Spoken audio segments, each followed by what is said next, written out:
Capítulo 5. A Alemanha invade a União Soviética. O ano de 1941 chegava de maneira voraz e desoladora.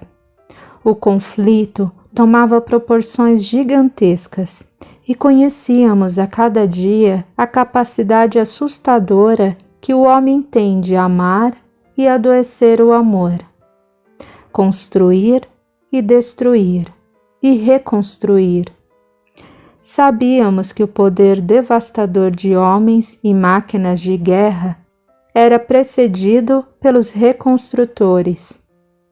Vim a saber, na ocasião, que muitos espíritos reencarnaram com esta missão: reconstruir o planeta agredido pela Segunda Grande Guerra e prepará-lo para a tecnologia de ponta que viria do orbe de onde procediam.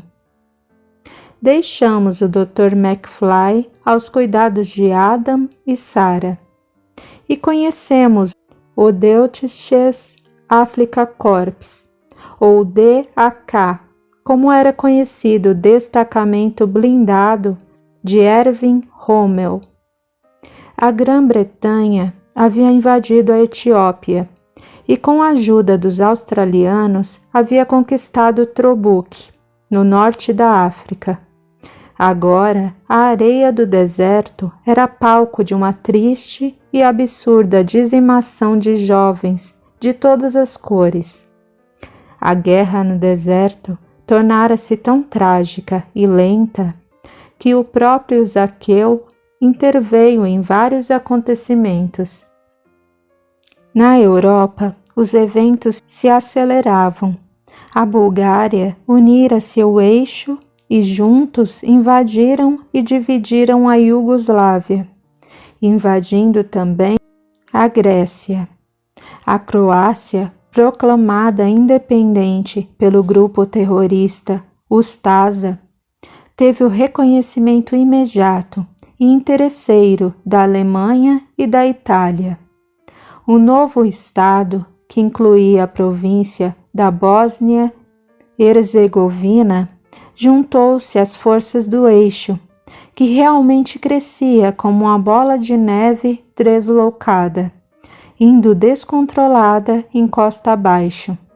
Os aliados tentavam bravamente segurar essa avalanche. O Novo Mundo, a bem da verdade, não tinha conhecimento da gravidade do fato.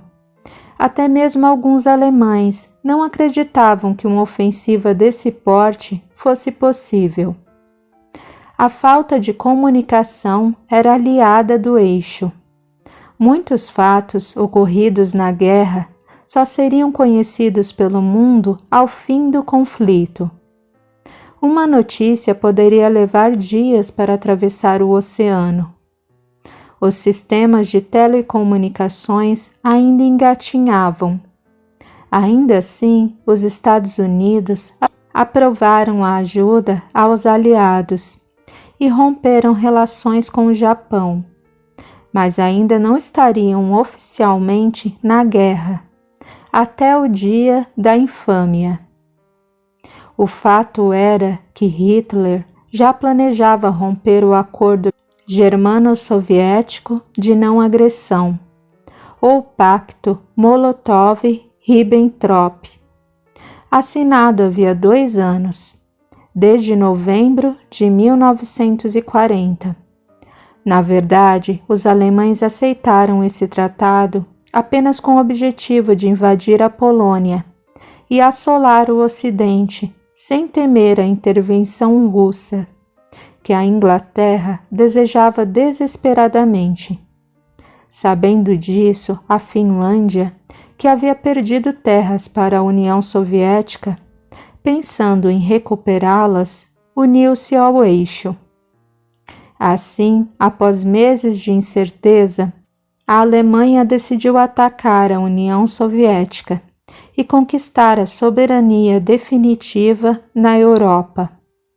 O Führer acreditava que com isso destruiria a esperança dos britânicos de que a União Soviética se lançaria contra a Alemanha e que, sentindo-se sozinhos, eles deporiam as armas. Parecia-lhe, contra toda a lógica, que a Inglaterra continuasse a guerra quando a União Soviética caísse. Nessa ocasião, ele bradou ameaçadoramente: "Não se trata de conquistar territórios. O objetivo é destruir a capacidade da União Soviética de existir como nação. A Inglaterra deve ser conquistada. Portanto, a União Soviética tem de ser eliminada." Às vésperas da invasão, a Wehrmacht, ou Forças Armadas da Alemanha, encontrava-se em seu apogeu. As vitórias de até então haviam criado no exército alemão uma espécie de certeza de invencibilidade assombrosa. A megalomania beirava as raias do inimaginável. Assim, declararam oficialmente guerra à União Soviética, subestimando o numeroso exército vermelho, apostando que a superioridade numérica deste seria compensada pela melhor qualidade do material alemão e pelo treinamento e capacidade de seus soldados. Hitler imaginou também que o povo soviético aproveitaria a invasão para se levantar contra Stalin e o comunismo, unindo-se ao exército alemão. A invasão à União Soviética visava desestabilizar a Inglaterra, garantir a supremacia alemã na Europa e eliminar os comunistas, que o chanceler abominava quase tanto quanto aos judeus. O tamanho do território russo aguçou a ambição do líder, que precisava de um Lebensraum. Observação: palavra alemã para espaço vital ou habitar. Quase em limites onde poderia viver a raça ariana que ele julgava superior. Aquilo poderia ser a extensão do Terceiro Reich, onde viveria a linhagem purificada, entre aspas, pelo extermínio cruel, privilegiada pelos campos férteis da Ucrânia e pelo petróleo do Cáucaso. Afinal, os alemães também estavam preocupados com seu fornecimento de petróleo da Romênia, que poderia ser suspenso no caso de uma adesão ao lado inglês da guerra. Hitler estava absolutamente convencido de que aniquilaria o Exército Vermelho facilmente, pois conhecia cada manobra, cada arma e cada estratégia dele. Assim, na madrugada de 22 de junho de 1941, o embaixador alemão em Moscou, um conde de nome Friedrich Werner von der Schulenburg, entregou a Molotov a declaração de guerra da Alemanha contra a União Soviética, ao mesmo tempo que em Berlim, Ribbentrop entregou ao embaixador soviético Vladimir Dekhanovsky um documento análogo. A Operação Barbarossa, nome que homenageava um monarca do Sacro Império Romano-Germânico, começava. O grande duelo se iniciava. A Alemanha e mais 6 aliados lançaram-se ao ataque contra as forças soviéticas. Obedecendo a ordens do próprio Führer, as forças alemãs foram separadas em 3 correntes. Ao norte, o exército de von Lebie avançou contra o Leningrado, atual São Petersburgo, a mais ocidental das cidades russas, e por ser nomeado em homenagem a Lenin, pai do comunismo, era questão de honra para o anticomunismo nazista ocupar aquela cidade. Ao centro, os soldados sob o comando de von Bock tinham como objetivo principal atacar Moscou. Ao sul, os homens de von Rundstedt deveriam atacar os pântanos do rio Pripyat, aniquilar os exércitos russos e ocupar Kiev. Os exércitos do norte e do sul, depois de cumpridas as missões, deveriam fechar o cerco a Moscou, junto com o do centro. Assim começava a invasão. As batalhas eram duras e sangrentas. O exército vermelho era obstinado e deslocava-se rápido, pois os russos não carregavam o mesmo peso que seus oponentes. Sempre se apoderavam das armas dos adversários abatidos pelo caminho, tornando assim sua guerra mais barata e sua bagagem mais leve. Eram também espantosamente numerosos. Pela primeira vez desde o início do conflito, os alemães estavam diante de oponentes que se recusavam a se render. Mesmo cercados com seu território invadido, os russos lutavam e em nenhum segundo admitiam a ideia de entregar a pátria aos alemães. A invasão, embora esperada, comoveu a Inglaterra e os Estados Unidos, que ofereceram apoio aos russos, solicitando a todos os amigos e aliados de todas as partes do mundo que fizessem o mesmo. Roosevelt tinha expressado sua promessa de que se os alemães atacassem a União Soviética, daria imediatamente e de forma pública seu apoio a qualquer alerta que desse o primeiro-ministro inglês, declarando a União Soviética como integrante do conjunto aliado. Assim, pouco tempo depois, em 12 de julho, seria assinado um acordo que obrigava as nações aliadas a nunca assinar um tratado de paz com a Alemanha. O mundo começava a se unir contra o nazismo. O apoio financeiro e moral de Roosevelt era uma carta importante no jogo dos aliados, que agora contavam com a garra e o tamanho gigantesco da nação vermelha. É válido ressaltar que na União Soviética nada se assemelhava à França, à Polônia ou à Escandinávia. A distância a ser percorrida era imensa.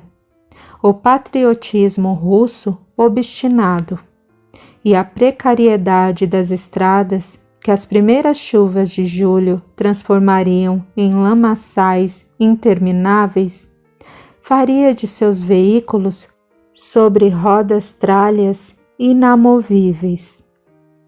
E isso não era o pior a se esperar da natureza impetuosa da mãe Rússia.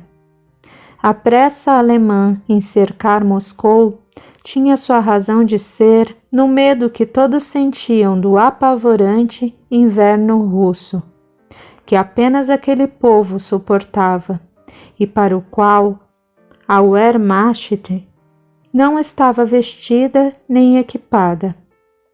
Ainda assim, com toda a dificuldade, o exército teutônico avançava e fazia cadáveres e prisioneiros às centenas, levando adiante aquela que foi considerada a maior e mais selvagem campanha militar da história, em termos de tropas e baixas.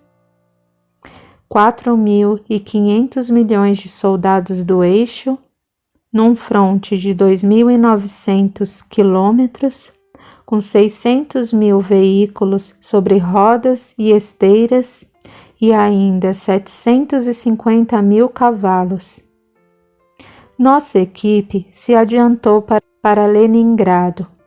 O objetivo ideológico alemão de tomar a cidade do pai do comunismo era uma ação militar que se anunciava como medonha, sem precedentes.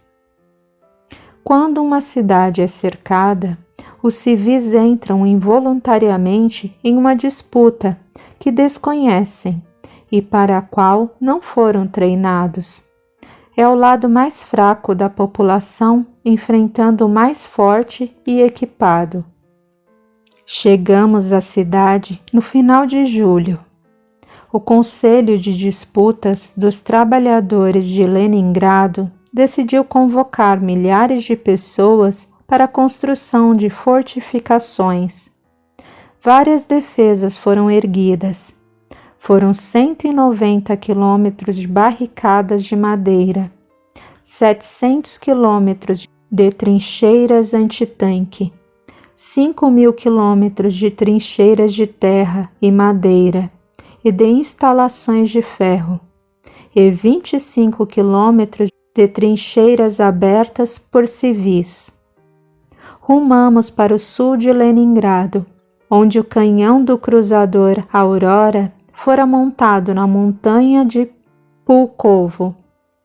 Contudo, a Wehrmacht derrotava as forças soviéticas e se aproximava da cidade, forçando sua passagem por Ostrov e Pskov, alcançaram Kunda e Kingisepp, de onde finalmente avançaram para Leningrado, a partir de Narva, da região de Lutsk, e a partir do sudoeste e também do norte e do sul do lago Ilmen. Dessa forma, isolaram Leningrado do leste e se juntaram os finlandeses na margem leste do lago Ladoga. Chegamos bem perto de um homem grande e musculoso que trajava macacão de mecânico de cor parda e montava habilmente o enorme canhão. Nossa equipe logo se afeiçoou ao russo forte, de expressivos olhos negros. Tratava-se de Rais Vladimirovich Chislenko, pai de Elissa, nossa missão na União Soviética. A esposa, Yekaterina Petrovna, era uma mulher forte e decidida. Os olhos dela, azuis e aguados, pareciam os de um cego. Eram de uma frieza quase nazista. Embora o marido fosse um colosso de músculos, era o lado doce da relação. Sempre baixava os olhos diante dos arroubos da esposa temperamental e protegia a única filha do casal das sovas da mamusca, descontrolada e violenta. Era apenas nesse momento que ameaçava com seu enorme braço a mulher. Nada, além do que ameaçasse Elissa, tirava do sério complacente russo. Tinha na menina seu ponto fraco. Por ela faria qualquer coisa, até enfrentar um exército inteiro se fosse preciso. Sabendo disso, Yekaterina nunca molestava a pequena na presença do pai. Imerso em seu trabalho, Rais pensava na filha.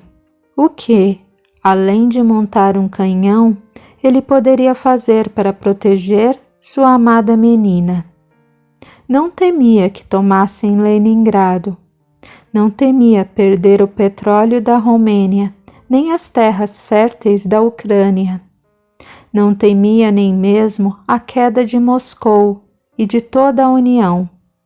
Mas sua Elissa ele protegeria até o último sopro de vida que lhe restasse. Os parafusos obedeciam à sua força incomum e giravam, soltando um ruído lamentoso.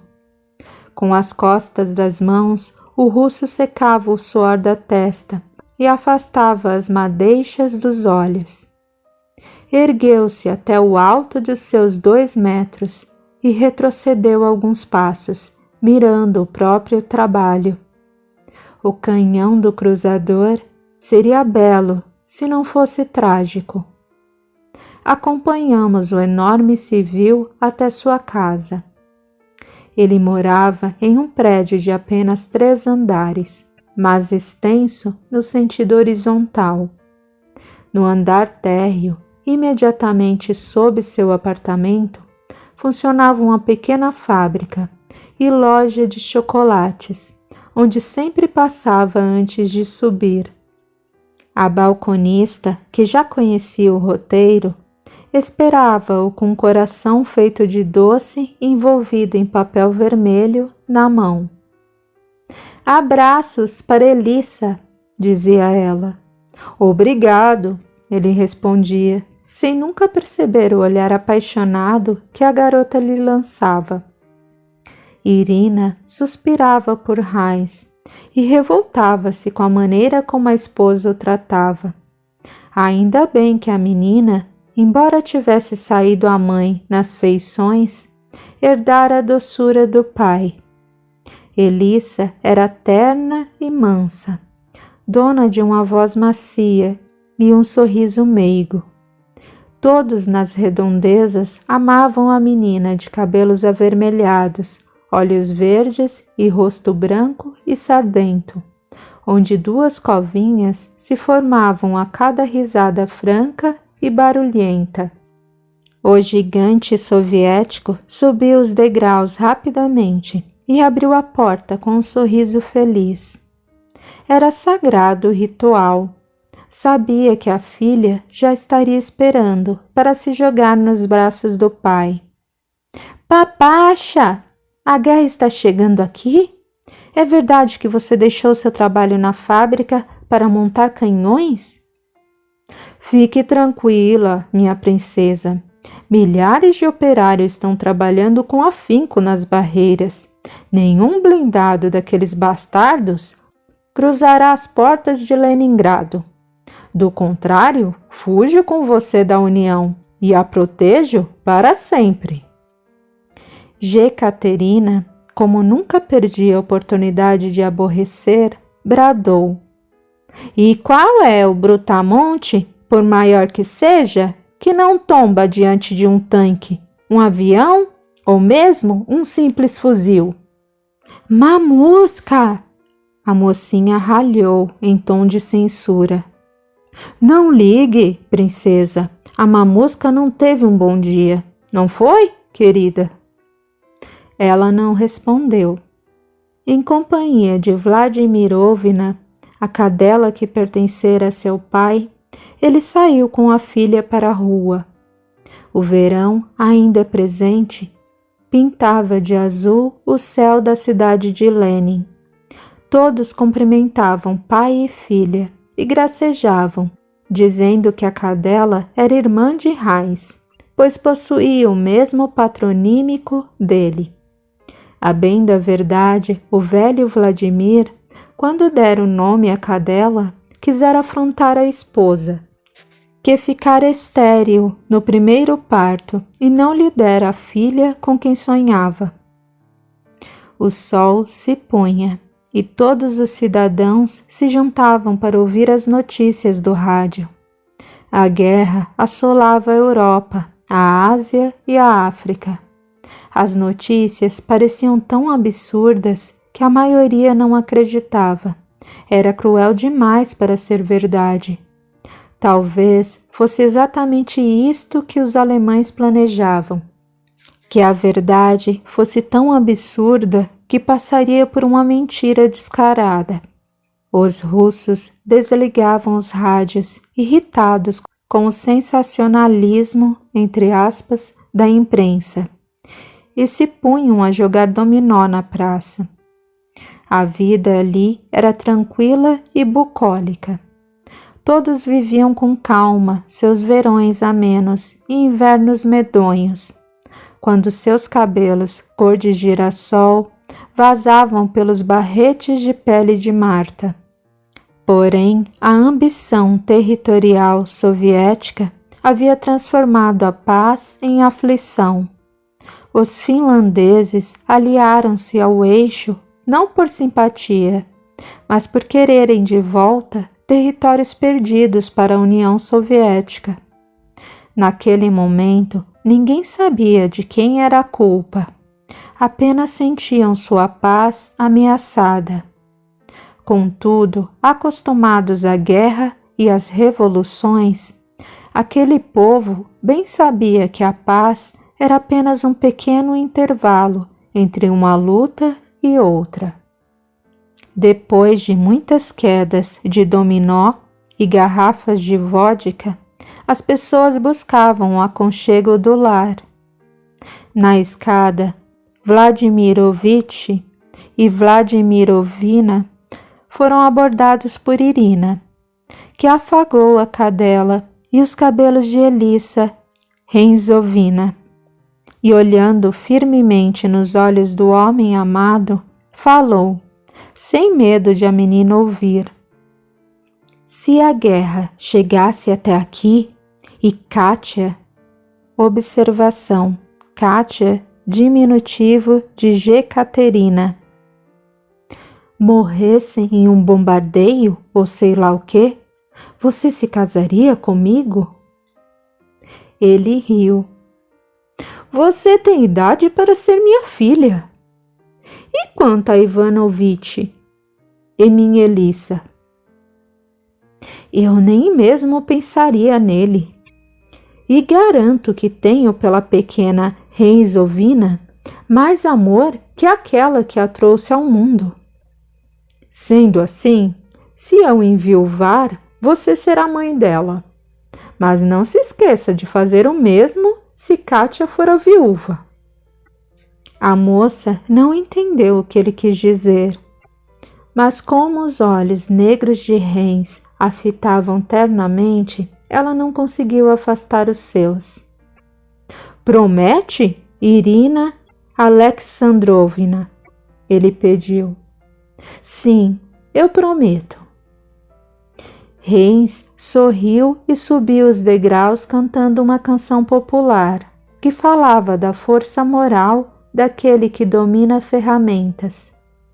Kátia já tinha um ensopado fumegante sobre a mesa, mas antes de servi-lo, reclamou da demora da família.